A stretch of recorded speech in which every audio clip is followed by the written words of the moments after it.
Hey everybody, Michael Harris here with Renegade Transformations and my stalwart friend Clint Fuqua from Olympic Fit. Hey, what's happening? How are you? I've got my mic with me today, so audio should be way better. Outstanding.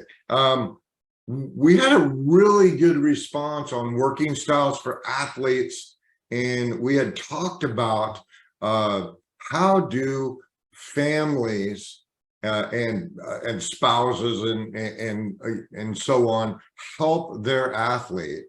But I think that we need to do a re-explanation of exactly what working styles are, and then we'll jump in.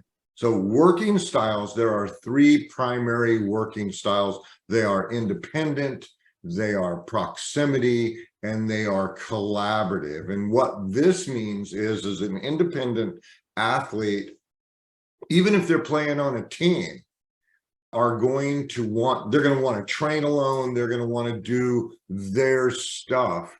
And it may be difficult to get them to interact with the rest of the team if that's the sport that they play. Proximity working style is going to be somebody who they can work independently as long as they have connection or management. Athletes that have personal trainers or people that have personal trainers generally are proximity in nature. They will work their tails off if somebody's with them, but you give them something to do independently, they're going to go get a beer and a donut, and you're going to go, where'd they go? And then the collaborative working style is kind of like the proximity working style on steroids. They work really well as a team. They like defined roles. They want everybody to succeed. If you've ever seen the difference between boys soccer and girls soccer, boys soccer, athlete gets injured, they drag him off the field and play resumes because, it can be fun to bleed. Girls soccer, yeah, girls soccer, everything stops until that girl or female athlete is okay, and once she's okay, play can resume. And I realize that's like a big generalization, but this kind of gives you a tone of what we're going to do. Now, our other expert isn't going to be here today, so we're going to be skipping over how working styles work in the military, but we're gonna jump right in. And Clint, like, what would you like to say about independent proximity or collaborative working styles for athletes? Well, we'll put it in terms of baseball, right quick, since we're talking about athletes, and we're going to get into the whole family thing. Actually, we'll do it in terms of baseball, and we're going to do a quick military thing on these. Just so the military people understand where we're coming from, and the families of the athletes understand where we're coming from. Okay, so say you got a baseball player, they are a pitch hitter or they are a closer, which means they're the wild thing. They come into the game, they have one guy to strike out, and that's it, right? They're a specialty player. They are very, very highly independent, singular. They don't play well with a group at all. They don't want to be in the group. They don't want to know the group. All they want to do is go in, do their job, and get out. Okay. You could also call them the Ethan Hunt of it, since Mission Impossible is coming out. Does he have a team? Yes, but does he really like his team? Does he fit on his team? Sometimes not really. He goes rogue all the time. Okay, he's very much there by himself in everything. All the missions are on him, right? So you get that type of working style, which highly, highly independent. They don't want to be bothered by anybody else. They just want to go in and do their thing. They do the wild, crazy, stupid stuff where you're looking at them in the gym going, what is going on there? Right. You just realize that from a family standpoint, that's who you're dealing with. Marathons. Yeah, somewhat. Ultrathoners. Those people that Ultrathoners go run 100 miles, and they have a package of crackers, a bottle of water, and a folding chair, and go run 100. Yes. Yeah. Yes, those people. They're the crazy ones. Okay, they are quite literally the crazy, weird. Like, what is going? What is wrong with you, David Goggins? David Goggins. Yeah. David Goggins. Right. Which we'll parlay that into, or we'll turn that into the military stuff here in a little bit too, because he was a SEAL. How the SEAL teams work. But so you got that. Then you got the group stuff, right? Where you got catcher, pitcher, normal pitcher, right? They're in it. Their proximity. Mhm. They work well with everybody else, but like they've got their thing going, and like it's them, and then you got the rest of the team, right? Or you got football for the most part. Everybody's there in a team setting. They have their individual performance they got to do, right? So Mhm. wide receiver, they better be catching the ball, but they got to work within the team. Mhm. Still somewhat independently minded, but they work well with everybody else, and they got to have coordination with the other guys, stuff like that. Military, think of it like a sniper group where you got like 2, maybe 3 in a team. They go out by themselves on end, but they still got to work with the group because they go up, they're watching, they're spotting everything, they're seeing what's going on out there, they call in a strike, whatever. Or if they get to, boop, they take somebody out. So they're independent, but they work well within a group. Okay, they do some group play. And then you got the collaborative, which is the big group, right? So we're talking linemen, we're talking everybody in the outfield, because they got to have a lot of coordination with everybody, right? You got the coaches and all that stuff. Military, you got Navy SEALs, or pretty much any military group, because they're all in groups of 12. You didn't know that they're all in groups of 12. This way, there's no cliques that happen. You have every personality type and every working type within that, and every role is in that 12. Okay, Jesus and his disciples. Okay, look at it that way. So I have two good stories about collaborative. Okay. It may not seem like it, but Troy Aikman, our Ultra Mega Mambo Dallas Cowboy oh yeah, quarterback. Okay. This is a guy who never ever wanted to let his team down, and actually broke 3 bones in his back going for a personal squat record, 450 pounds, because he wanted his team to know that he wasn't he was a superstar quarterback, but he was all about team. The other story, which is a little more crazy because of the 80s, if anyone remembers Joe Namath. oh yeah, Joe Namath used to go party when that was cool to go do that. He always took his offensive line with him. Wherever he went, he bought him steaks. He did that. If he went to Studio 54, his front line was there. He was all about team. yeah. Well, it was about the team, and also he was well protected any place he went, because he wasn't always the most liked guy in the NFL. Yeah. So let's go ahead and shift over to what families can do to support their athletes and their veterans. I am not a veteran, so I don't feel qualified to talk about that, but you are more than welcome to. One of the, and I've got a list of 10 tips that we're going to kind of go through, and if you feel like expounding on those, that's cool. Okay. Number 1 for the families is open up lines of communication and listening. Talk about what your individual working style is. I'm very proximity. So consequently, as the leader of my family, of course, I'm going to try to foster proximity working style, within the whole group. Well, here's the fun part. My wife is very much an independent worker. Okay.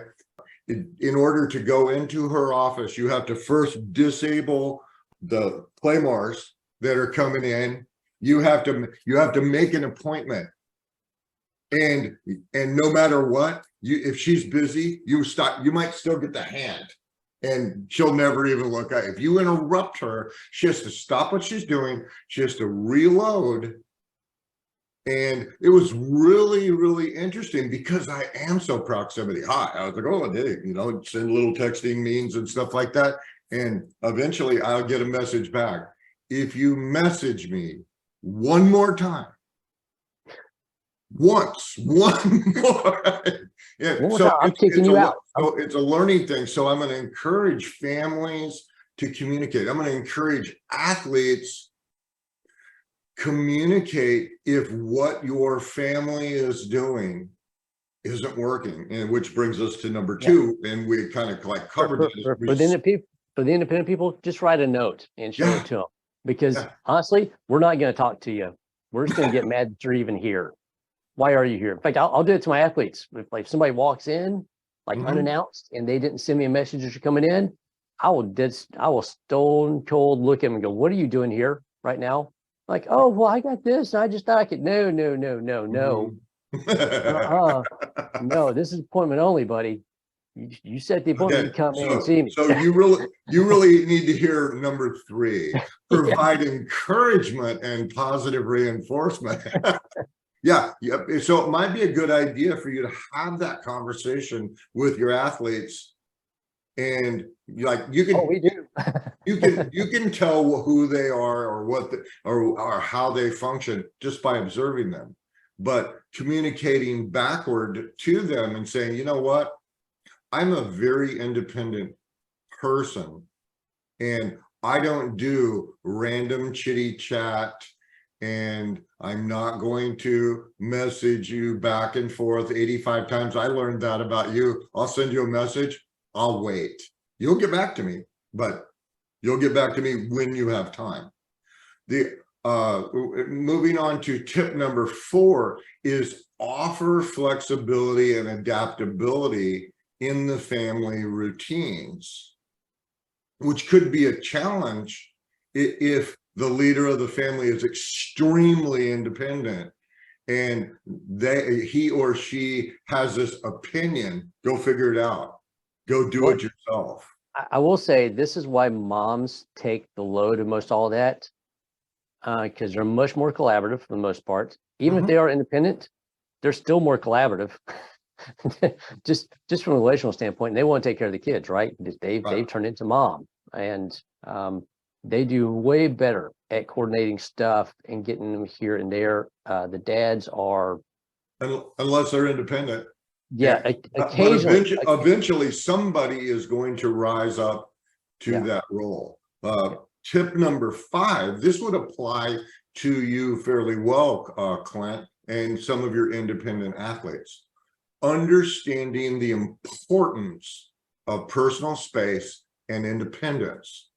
And if you've got a family, and they all get together every Saturday and sing Kumbaya and have a barbecue, and one of their siblings or one of their children, one of their siblings or athletes is independent, and they're over there in their own little world and doing their absolute level best to be a part of it because they have to, okay? But they're going to be as far away as they can get by with. And people need to understand that collaborative and proximity and independent working styles, they are super not aligned. Oh yeah. Tip number 6 is engage in activities that align with their working style preferences. So if you have an athlete that is independent, you know what to do. Go there and say, hey, I'll be over here. You go do whatever it is that you need. Yep. Here's your program. Go do it. Yeah. This is super important based on my proximity style. I want somebody to work out with. I want somebody to go do stuff with, even if you're doing what you're doing over here and I'm doing what I'm doing over. I've still got that connection. And without it, everything falls apart. And with collaborative people, it could be a little bit more challenging, making sure that they have group activities where they can participate. This is where you when we were kids, and a herd of kids would show up at the door. You want to come out and play? Sure. You would say no. I would say yes. Oh, well, maybe you would say yes because it was outside. Yeah, that. Honestly, it depended on who showed up at the door. Yeah. Depends on Okay. who showed up at the door and who are we going to run into after we leave this door? Yep. Right. So Right. if we walk out there into public, who else are we going to run into? So I never even considered that. All right, tip number 7. And I am seriously guilty of this one. You could be as well. Avoid pressuring your athlete or your family to conform to a specific working style. This is going to be about balance. And we could go way off into the weeds about how public schooling and stuff. If you are visual, if you learn visually and auditorily, and you can do your own work independent, you can sail through school and do great. Well, what if you're cooperative? What if you're proximity? You better have some projects going with other people. You better people. have some buds. Yeah. You better have somebody who understands what in the world that is going on. Okay. Tip number 8. I'm sorry, I interrupted you. Yeah, Go ahead. I was going to say, it's kind of like, well, you see the single kid walking through the hallway doing his own thing. You see the two best buddies that you can't separate, right? And then you got the groups that just hang out together. I mean, it's that simple to see who the working styles are. It's the same thing in here. Most of our athletes, funny enough, are collaborative anyway, so they like being around each other for the most part. So there's one or two. I've got one of my young fencer kids, he's growing. Oh man, he's growing. But he comes in with his dad in the mornings. I tell him, here's what you're doing. And I just leave him alone. Because he just goes and does it. Like there's no, if I even talk to him, he's like, Why are you talking? Can't you just send me a text? Yeah. Can I just do my work over here? It's like, okay, so I take care of his dad because his dad is very interface as well. But yeah, here's stuff, just go do it. Okay. Tip number 8 is going to be educate all of the family members on the benefits of the different working styles. Very much to your SEAL team analogy, is every style needs to be represented within the group. And if you only have one, you're going to have some real strengths, but you're also going to have some real significant asymmetries if you can only do things one way. Yep.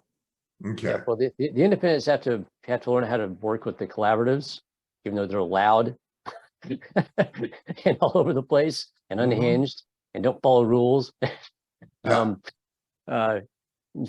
But yeah, it's doing that. Same thing on the military, because when they come back from being in the military and they come into the normal, regular world, like there's not many places anywhere, especially since COVID, that are like collaborative in their workspace area. Everybody is almost independent, single-minded now. There's hardly any collaborative, and most military is very highly collaborative. So they have a tough time with that because like, I can't get anybody to do anything. There's like no team thing going on. Like everybody just comes in, they clock in, they just do their thing. If anybody even clocks in, because most people are still doing this thing right here. Unless you're a sniper. Well, actually, snipers are collaborative because they have a sniper and a spotter. Yeah. Okay, but unless you're a tunnel rat, they're sending you out on individual search and destroy missions. Almost everybody that's in the military is either proximity or collaborative. What happens when they come home? They don't have their tribe, and the families, and so the families really have to understand that. That I will throw in for everybody out there. There's a place here in Dallas called ATF. I forget what it stands for right now. It's horrible. Look up ATF in military. military training, but they do it mostly for anybody that's an amputee, Mhm. injury, stuff like that. Mhm. Great group. But look them up because they've got that team thing going. Like they Mhm. have recruiting teams that come in, it's full collaboration. They're working out with Mhm. everybody, and everybody in there's military, so they all get it. It's wheels off. There's no filter at all. I Mm. mean, there's no filter at all. So if you get offended by anything, don't walk in there. Um, it's adaptive training. Adaptive Training Foundation. Okay. ATF. Look those guys up because they do such great work. I mean, phenomenal, great work that they do over there. But that's a big piece of the whole collaboration thing and giving them a tribe again. Okay. And I've got a nonprofit that I support called One Tribe Foundation. Get involved with them. So anybody, if you're a military family and your person that's coming back has any issues going on, get them Yeah. with one of these two places. They can help out. Please send me those links so I can include it when I put this up on YouTube. I want those links down in the description. Okay. Step number 9 might sound like a cheesy commercial for what I do, because I do mental coaching and stuff. But if you really are having a problem interacting with your athlete, or if you're an athlete and you're having trouble interacting with your family, seek professional guidance, seek coaching, counseling, talk to your mentor or coach and say, hey, I'm having a real tough time getting my family to understand what it is that I need so I feel okay to being there. If you think about, and does it really matter, if it's male or female or whatever, if you're in an environment where you're constantly criticized, constantly berated for being you, you are going to have a tendency to gravitate to where you are getting positive reinforcement and kudos. So there's a lot of athletes, they'd rather be at the gym. They'd rather be with their buds because there's no pressure. Yeah, they would rather be with their other family. Mhm. Speaking of that, like you've got your family that you're born into, right? There is like your second family, right? So the whole blood thicker than the water thing, which the whole quote on that is not about. It's about That's actually an incorrect quote. it's like, yeah, I think you posted this. And it's about the family that you relate to, right? These are the people that are like-minded. These are your blood, right? Like blood brothers. Everybody remember being a blood brother when you were a kid? You sliced open your hand, they sliced open, just because we're bonded now. Because we're one of a kind. That's the whole blood is thicker than water. It's like, who do you relate to? Who's going to help you out? And it's not always your family. It's the family that you choose, or the one that's going to be there to be a part of you, instead of the one that's just beating you down all day. Because we think you can be better, and we can beat you into being better.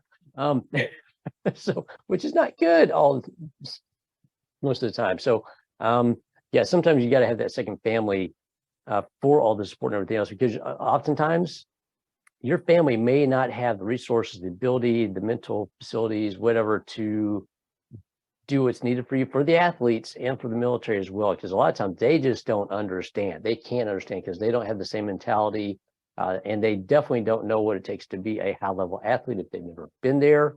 It's a whole different mind game of everything, and they don't have a level of experience where they can relate to what you're doing. There's a level of crazy that goes with it, and obsession that most people just don't get and will never understand. Like, you're nuts. Why are you doing this? Which is, I like have passion about this thing.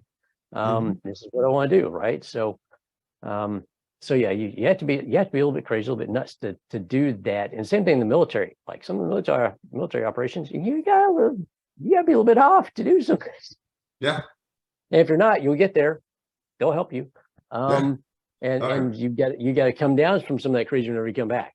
Same thing for the actually, we are talking about tip number 10, the final thing, the significance of a supportive family environment and all of these things that you and I are talking about is it may be difficult, particularly if you're in a family, and there are lots of single parent families. And if you're, I was a single mom. My daughter lived with me starting when she was 2.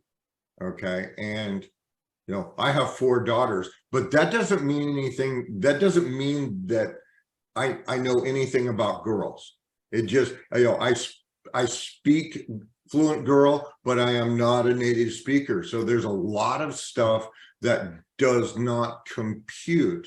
And my guess is that the same principle occurs when you have a single parent that is female and she has boys. And I have, I've been doing like hypnosis and coaching for like a gazillion years, and I have said this over and over. You can talk to girls and they'll listen to you, and 9 times out of 10 they may actually attempt what it is that you've told them. You have to stop boys and like literally physically point them in the direction that you want to go. My wife and I go for walks on weekends and stuff, and where there's this park that we go walk out, and we're walking down the thing and we get to this big playscape, and I look over there and I like go, hey, there it is right there. There's an example of what the problem is. And there's these herd of boys that are climbing on stuff and jumping off. And over there on this park bench are these 2 little girls that are probably, somewhere between 3 and 5. And they're sitting and chatting. And there's the difference. And well, so we have one big issue right now. We don't have things that are going to hurt and or kill kids when they're doing stupid stuff anymore, right? Everything's essentially bubble wrapped to some degree. You're not out on the prairie, you're not out in the fields, you don't have wild dogs and buffaloes and stuff like that will kill you, and bears, lions, tigers, bears, oh my, right? There is none of that. You're not going to fall off a cliff. You're not going to. So a lot of the boys now, they're looking for stuff to get into and get in trouble because they don't have that fear thing that when they grow up, these things out here are going to do me harm. I might need to back it off a little bit. No, now we have kids watching Jackass and following suit because, they've got to find something death-defying because, well, what else is going to happen to them? Right. So there is a lot of that, ladies, just so you know, that's what boys go through because they've got this one thing you don't have, which is called testosterone. And it makes you do stupid, crazy stuff at times because, well, there's an interesting story. There is a wildlife preserve in Africa that was having a problem with their teenage elephants rampaging. They were scaring the hell out of the tourists, which is bad for business and all this other stuff. And they couldn't figure out what to do, and they were talking about euthanizing the elephants because oh no, we can't do that. And some wise human said, there's no adult elephants. So they went and got a senior elephant, and these guys live for what, 50, 70 years, something like that. Oh yeah. They got an older gentleman elephant and introduced it to the herd of teenage boys, and he smacked and everything stopped around. Yeah, and all the rampaging and I guess graffiti that they were painting on that or whatever it was that they were doing stopped.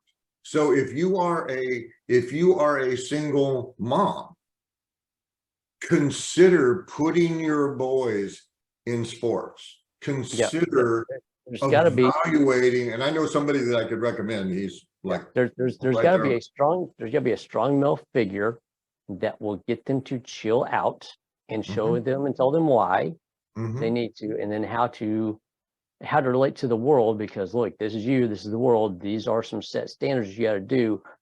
There's only a certain level of crazy people we're going to deal with Mhm. you. And once you get to this level, we're not going to deal with it. And you're going to find out really quickly Mhm.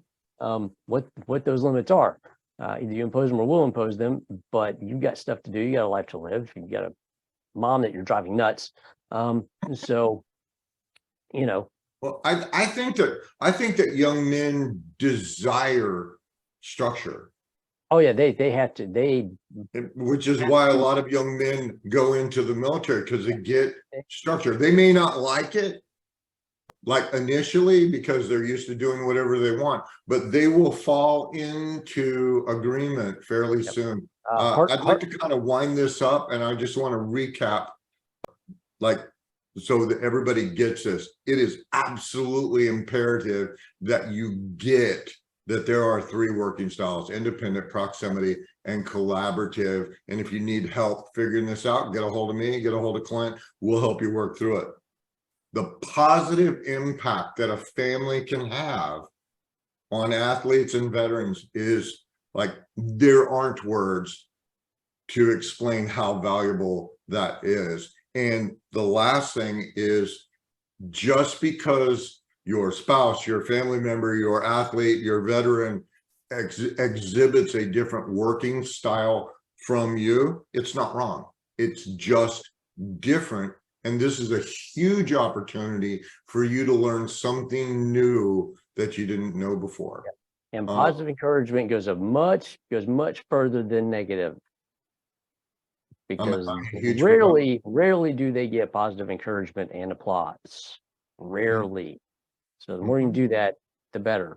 But to direct them where they're supposed to go. Oh, I got applause for that. I'm going to do more of that. Whatever they get attention for, even if it's getting punishment all the time. Why they keep on getting punishment? Because the only attention they get. Give the applause. Give the applause over here. The more applause will go towards that. So if you enjoyed this video, or if you have any questions or something like that, please take the opportunity to reach out to me or reach out to Clint. I will post both of our contact information. And Clint, thank you so much for, I know you're busy on Saturdays and you pause. Oh yeah, actually I've got another Zoom to get on right now. So, all right. So we'll talk to everybody later.